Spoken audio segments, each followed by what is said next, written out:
अगर इस समय आप किसी भी टाइप की टावर मोमेंट या स्पिरिचुअल अवेकनिंग से गुजर रहे हैं तो ये है आपकी रीडिंग। आपको लाइफ बहुत टफ लग रही होगी इस समय, आपका हार्ट ब्रेक हुआ होगा and you are just crying in pain. Basically आपसे इस समय जो भी लाइफ का आपका फेस चल रहा है वो आपसे नहीं कट रहा है, बहुत ही ज़्यादा हार्ड और बहुत ही ज़्यादा आपको लाइक नहीं निकल रहा है वाला टाइप्स लग रहा है। बहुत उजड़ा उजड़ा सा और एकदम से शायद बहुत ज़्यादा स्पिरिचुअल अवेकनिंग टाइप फीलिंग आ रही है मेरे को। ऐसा अगर आपका कोई फेस चल रहा है तो ये आपकी रीडिंग है। तो यहाँ पे गाइडेंस क्या आ रही है स्पिरिट गाइड्स की तरफ से कि हो सकता है ऐसा कि आपको कहीं से निकलना हो या फिर आप कहीं से निकल गए हो, लेकिन अब आपको उसकी याद आ रही है। जैसे फॉर एग्जांपल मैं एग्जांपल लेती हूँ कि किसी पर्सन से आपको निकलना है, किसी रिलेशनशिप से आपको निकलना है, बट क्या हो रहा है कि हो सकता है शायद आप निकल भी गए हो, वॉक अवे आपने कर भी लिया हो, या तो आप करने की सोच रहे हो, ऐसी इतनी कंडीशन इतनी ख़राब हो गई है रिलेशनशिप में कि अब आपको लग रहा है कि अब आपको वॉक अवे करना ही पड़ेगा, या फिर आप वॉक अवे कर चुके हो, अभी रिसेंट वॉक अवे किया, या फिर कोई आपको छोड़ के चला गया। फॉर एग्जाम्पल कुछ तो हुआ है यहाँ पे। नाउ आपको वो इंसान या फिर वो चीज़ फिर से टेम्प्ट कर रही है अपनी तरफ। अगर तो आप अभी रिलेशनशिप में हो बट आपको पता है कि आपको निकलना है, आप निकल क्यों नहीं पा रहे हो? क्योंकि वो इंसान से आपकी जो टॉक्सिक अटैचमेंट है वो इतनी ज़्यादा पावरफुल हो रही है इस समय, वो आपको इतना टेम्प्ट कर रही है कि अब आपको निकलने नहीं दे रही है।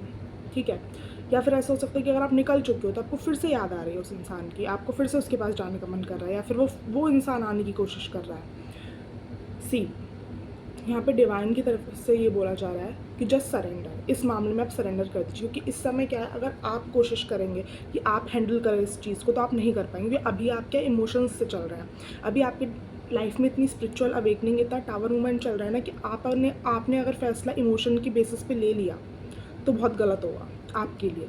तो यहाँ पे गाइडेंस ये आ रही है कि इस चीज़ को डिवाइन पे सौंपे, इस चीज़ को थोड़े टाइम के लिए सरेंडर कर दें। कोई एक्शन ना लें, कोई भी एक्शन ना लें। अगर आप सोच रहे हो रुकूँ नहीं रुकूँ, क्या कहता है जाऊँ नहीं जाऊँ, जस्ट सरेंडर। थोड़े टाइम में अपने आप आपको स्ट्रेंथ आएगी। अगर आप निकलने की सोच रहे हो तो आप निकल जाओगे, बट अगर आपने इमोशंस में आकर ये फैसला लेके मैं वापस चली जाऊँ या फिर मैं रुक जाती हूँ, मतलब लाइक आपके लिए बहुत टफ हो चुका है ये रिलेशनशिप, आपने निकलने का सोच लिया बट आपकी टेम्पटेशन इतनी और आपने ऐसा डिसीजन ले लिया कि कोई बात नहीं ना, मैं रुक जाती हूँ, क्योंकि आपसे निकला नहीं जा रहा है वहाँ से, तो ये बहुत बड़ा डिसीजन आपके लिए ख़राब हो जाएगा। तो द गाइडेंस हेयर इज़ कि अगर आप वॉक अवे करने की सोच रहे हो तो करो, रुकने का डिसीज़न मत लो, ठीक है, या फिर वापस से जाने का डिसीज़न मत लो। तो इस समय इमोशंस में बहकर कोई भी डिसीज़न नहीं लेना है आपको। स्पिरिट गाइड्स की तरफ से ये मैसेज आ रहा है, क्योंकि इस समय आपकी लाइफ इतनी टफ चल रही है, इतनी स्पिरिचुअल अवेकनिंग चल रही है कि आप गलत डिसीज़न बना लोगे। ठीक है, और यहाँ पे वॉक अवे करने में ही आपकी खुशी है। आपको अभी लग रहा होगा ऐसा कि मैं कैसे वॉक अवे करूँ, मैं कैसे निकलूँ यहाँ से, या फिर मैं कैसे अवॉइड करूँ इस चीज़ को, लाइक ये आपके लिए बहुत टफ हो रहा होगा इस समय, बट गाइडेंस हेयर इज़ कि यही आपके लिए लॉन्ग टर्म में हैप्पीनेस देगा। आपको अभी टफ लग रहा है बट कुछ टाइम बाद आपको रियलिटी पता चलेंगी and you will be thankful. So अगर आपको खुशी चाहिए, अगर आपको चाहिए आपकी happiness, just walk away guys, walk away. Okay, yes. दूसरी बात, जितना सरेंडर, जितना शांत, जितना मेडिटेटिव स्टेट में ये फेज़ निकालोगे ना आप, उतनी जल्दी ये फेज़ निकलेगा। जितना ज़्यादा कंट्रोल करने की कोशिश करोगे, जितना ज़्यादा कियोस मचाने की कोशिश करोगे, कियोस इन द सेंस जितना ज़्यादा कंट्रोल करोगे, जितना ज़्यादा सोचोगे, जितना ज़्यादा इमोशंस में बहोगे, उतना ही ये फेज़ लंबा कटेगा, उतना ही ये फेज़ आपको लंबा लगेगा कि यार मैं तो कर ही नहीं पा रही हूँ मूव ऑन, मैं तो कर ही नहीं पा रहा हूँ मूव ऑन, मैं तो यहाँ से निकल ही नहीं पा रही हूँ, निकल ही नहीं पा रहा हूँ। ठीक है, जितनी जल्दी आप मेडिटेटिव स्टेट में, जितनी जल्दी आप शांत स्टेट में, जितनी जल्दी आप सरेंडर वाले स्टेट में जाओगे, उतनी जल्दी ये फेज़ निकलेगा और आपको पता भी नहीं चलेगा। ठीक है, आपको आपके अराउंड इस समय बहुत स्ट्रॉन्ग स्पिरिचुअल बाउंड्रीज़ बनाने की ज़रूरत है, क्योंकि मुझे ऐसा लग रहा है ना कि आपके या तो आसपास के लोग ऐसे हैं जो इस समय आपको टेम्प्ट इतना कर लेंगे आसानी से, क्योंकि आप इमोशनल वाले स्टेट में हो, या फिर आपकी एनर्जी इस समय थोड़ी वीक चल रही है, weak in the sense emotionally weak चल रही है, आप इमोशंस पे बह जाओगे। तो क्या है, जल्दी नेगेटिव एनर्जीज़ का असर पड़ता है इस टाइम पे, जल्दी हम टेम्प्ट होकर गलत डिसीजंस बना लेते हैं। तो इस टाइम पे आपको बहुत ज़्यादा स्पिरिचुअल बाउंड्रीज़ बना के रखनी है। ठीक है। आप जितना ज़्यादा रिलीजियस प्रैक्टिसेस करेंगे, भगवान से टच में रहेंगे, मेडिटेशन करेंगे, जितना ज़्यादा कम इन्वॉल्व होंगे लोगों के साथ, उतना आपके लिए सही रहेगा, ठीक है। एंड मेक श्योर कि अपने माइंड को भी इन्वॉल्व नहीं करें। हो सकता है आप पूरे दिन घर से कहीं नहीं निकले, गुड, बट आपने घर पे बैठ के इतना फ़ोन स्क्रॉल किया, इतना सोशल मीडिया चलाया कि उनकी सारी चीज़ें आपके माइंड में घूम रही है। अब हो सकता है कि आपने सोशल मीडिया पे कुछ ऐसा कंटेंट देख लिया जिससे आपको फिर से इमोशनली वल्नरेबल कर दिया, तो ये आपके लिए दिक्कत हो जाएगी ना। तो प्रोटेक्ट योर सेल्फ। इस कुछ टाइम के लिए अपनी बाउंड्रीज़, स्पिरिचुअल बाउंड्रीज़ अपने अराउंड क्रिएट कर लीजिए, वो आपके लिए बहुत बेनिफिशियल होगा इस समय, ठीक है। सी, अगर आपको रूल करना है, अगर आपको लीडर बनना है, तो आपको रूल होना बंद करना पड़ेगा बेसिकली। मुझे ऐसा क्या लग रहा है ना, जब तक आप बर्डन वाली सिचुएशन में रहते रहोगे, जब तक आप ढोते रहोगे कुछ ना कुछ, कोई रिलेशनशिप, कोई जॉब, कोई करियर, आप जब तक चीज़ों को ढोते रहोगे तब तक किसी के कंट्रोल में रहोगे। जब आप उसको स्टैंड लेके कहोगे कि इनफ इज़ इनफ, मैं नहीं चाहती ये करना, मैं नहीं चाहता ये करना, तब आप वर्ल्ड पे रूल करने के कैपेबल होंगे। अब रूल इन द सेंस गलत वे में नहीं, रूल इस टाइप का कि हम अपनी लाइफ अच्छे से लीड कर रहे हैं, वर्ल्ड का हमारे ऊपर कोई कंट्रोल नहीं है, वही वर्ल्ड पे रूल करना हो गया। क्योंकि अगर आप यहाँ पे आए हो और आपने अपनी ट्रू पर्सनैलिटी नहीं दिखाई, तो इसका मतलब आपने वर्ल्ड में कोई कंट्रीब्यूशन नहीं किया। लेकिन आपने अपनी ट्रू पर्सनैलिटी दिखाई तो आपने वर्ल्ड में कंट्रीब्यूशन किया, जस्ट बिकॉज इसी की वजह से आपने वर्ल्ड पे रूल किया। आप समझे मेरी बात? वर्ल्ड पे रूल करना इन द सेंस ये नहीं कि वर्ल्ड को ख़राब करना या वर्ल्ड के लोगों को परेशान करना, नहीं। अपनी आइडेंटिटी, हमारा क्या काम है यहाँ पर, वो दिखाना, वही वर्ल्ड को रूल करना हुआ। समझ रहे हैं? तो अगर आप चाहते हैं कि आपको कोई रूल ना करे, आपकी लाइफ को कोई रूल ना करे, मेक श्योर कि आप रूल होना बंद करके रूल करना स्टार्ट करें। रूल इन द सेंस अपनी लाइफ के डिसीजंस खुद लें, स्टैंड लेना सीखें, वटेवर जो भी आपको इस समय करंट सिचुएशन में रिक्वायर्ड है, अपने लिए स्टैंड लेते हुए दिख रहा है, वो चीज़ करें, ठीक है। जो होना था या फिर जो साइकिल कंप्लीट होनी थी, जो डेस्टाइन्ड इवेंट्स होने थे, वो हो चुके हैं, ठीक है। अब आप उसको वापस से रिविजिट करके, वापस से सोच के, वापस से इमोशनल होके, वापस से उसको कन्फ्यूज़न में डाल के कि मैंने सही किया नहीं किया, मेरे को क्या करना चाहिए, बेसिकली यू नो कि आपको क्या करना चाहिए, राइट। तो अब आप जितना उसको रिविजिट करोगे, आप अपने आप को कन्फ्यूज़ करोगे, आप अपनी इंट्यूशन पे डाउट ही करोगे।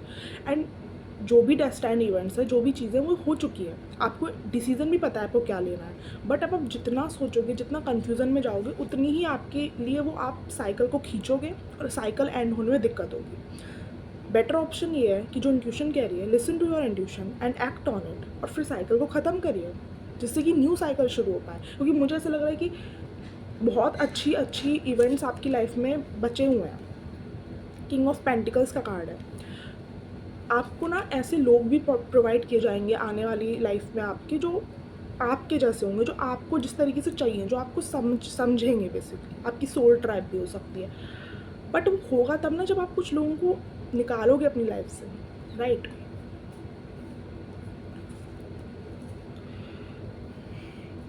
जस्ट बिकॉज आपको ऐसा लग रहा है कि मैं नहीं रह पाऊँगी, या ये मेरे लिए बहुत टफ हो जाएगा, या मैं नहीं रह पाऊँगा, जस्ट इस डर की वजह से, इस कंफर्ट जोन की वजह से, इस इमोशन की वजह से कहीं टॉक्सिक जगह पे मत रहिए। यही गाइडेंस है। क्योंकि आपको लग रहा है जितना कि आप नहीं रह पाओगे, नहीं कर पाओगे, आप कर लोगे। थोड़ा टाइम दोगे तो कर लोगे, बट अगर आप साइकिल को रोक रहे हो, अगर आप किसी चीज़ की एंडिंग को रोक रहे हो और आपको पता है इसकी एंडिंग आ चुकी है, इसका ख़त्म हो चुका है पर्पज़, तो आप बेसिकली अपनी खुशियों को रोक रहे हो। आपको लग रहा है सब में, इसमें क्या खुशी है, मुझे तो कोई खुशी नहीं दिख रही। आपको दिखेगी जब आप इस साइकिल को एंड करोगे, राइट। अगर पहले ही बता दिया जाएगा कि ये करोगे तो इतना सब कुछ अच्छा मिलेगा, तो फिर इंसान डिसीज़न तो फिर उसी के बेस पे बनाएगा ना, राइट। फिर उसका क्या लेसन, उसकी क्या इंट्यूशन, आपने क्या सीखा इसमें, वो कैसे टेस्ट किया जाएगा? ऐसे ही टेस्ट किया जाएगा, आपको आगे का कुछ नहीं दिखाया जाएगा, बट आपसे ही बोला जाएगा कि आपने क्या लेसन सीखा, आपकी इंट्यूशन क्या कह रही है। क्या आप अपने लेसन पे खरे उतर रहे हो? आपने लेसन से कुछ सीखा? क्या आपकी इंट्यूशन की सुन रहे हो अपनी? Okay, so listen to your intuition. जब तक आप इस लेसन से सीख के वो स्टेप नहीं लोगे, वो आंसर नहीं दे दोगे डिवाइन को, जो आंसर चाहिए डिवाइन को, लाइक डिवाइन एक टीचर है, उसको एक आंसर चाहिए आपसे। जब वो रिक्वायर्ड आंसर जब तक आप नहीं दे दोगे, तब तक वो ये वाला चैप्टर बार बार आपको पढ़ाता रहेगा। सो मेक श्योर कि करेक्ट आंसर जब आपको पता है तो उसको दो और मार्क्स लो और अपग्रेड हो लाइफ में, राइट। ये जो आप जगल कर रहे हो ना दो डिसीजंस में जानबूझ के कि ये करूँ कि ये करूँ, वो करूँ कि वो करूँ, जब आपके इमोशंस हाई होते हैं तो ऑप्शन ए आपके लिए ऊपर हो जाता है। जब आपके प्रैक्टिकल थिंकिंग, जब आपकी इंट्यूशन हाई होती है तो ऑप्शन बी ऊपर हो जाता है। आपको क्या करना है ये बताइए। आप खुशी चाहिए, विश फुलफिलमेंट चाहिए, फ्रीडम चाहिए, या फिर ऐसे ही बंधे रहना है जिस करंट स्टेट में आपको वही रहना है।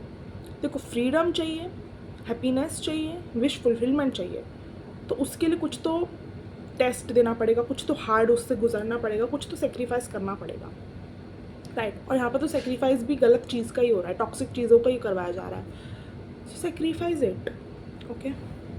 जगल मत करिए। मुझे लग रहा है बार बार एक ही करूँ कि नहीं करूँ, करूँ कि नहीं करूँ, करिए करिए। जो इंट्यूशन कह रही है वो करिए, वो रिक्वायर्ड है। इमोशंस पे बह के डिसीजंस को मत बदलिए। मुझे ऐसा लग रहा है कि शायद अभी अभी कोई इमोशन में बह के डिसीजन बदलने वाला था अपना। Do not.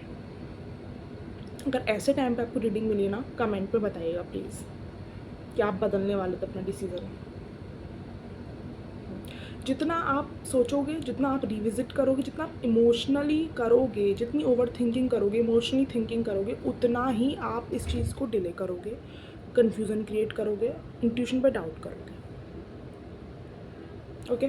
So be practical, detach, emotionally detached way से डिसीजन लीजिए इसमें, ठीक है। क्योंकि intuition is not about emotions. Intuition वो कहती है जो सही होता है। इंट्यूशन इमोशनली डिटैच्ड वे से चलती है, वो नहीं देखती है कि सही क्या है गलत, कि इमोशनली से अच्छा क्या लग रहा है या बुरा क्या लग रहा है, वो ये देखती है सही क्या है गलत क्या है।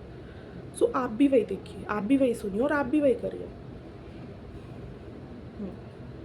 मुझे ऐसा लग रहा है कि आपके इमोशंस बहुत ओवर पावर कर रहे हैं आप पर और आप होने दे रहे हो।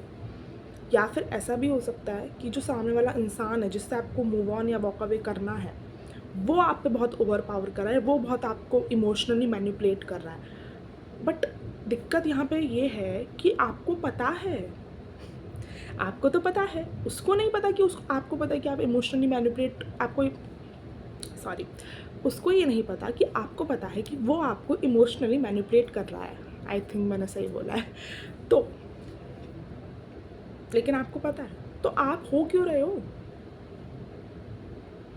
Walk away, okay, walk away guys.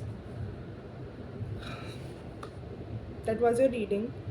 I hope you liked it and it resonates, और I hope कि इसने आपकी मदद करी हो। And if this is a scenario, please do like, comment, share and subscribe, and also comment, because I like जब आप लोग कमेंट करते हो, मुझे बहुत अच्छा लगता है क्योंकि मैं सारे कमेंट पढ़ती हूँ। और अगर आपको ऐसा डाउट है ना कि आप प्रोटेक्टेड नहीं हो, so you are divinely protected. अगर आप कोई डिसीजन इसलिए डिले करोगे आपको ऐसा लग रहा है कि आपको कुछ हार्म हो जाएगा, आपको कोई हार्म नहीं होगा, ओके। ये मैं ख़त्म करने वाली थी वीडियो, ये मुझे मैसेज दिखा है, सो मैंने बताया you are divinely protected, okay. So do not worry at all, do not worry. And victory is coming guys, victory is coming.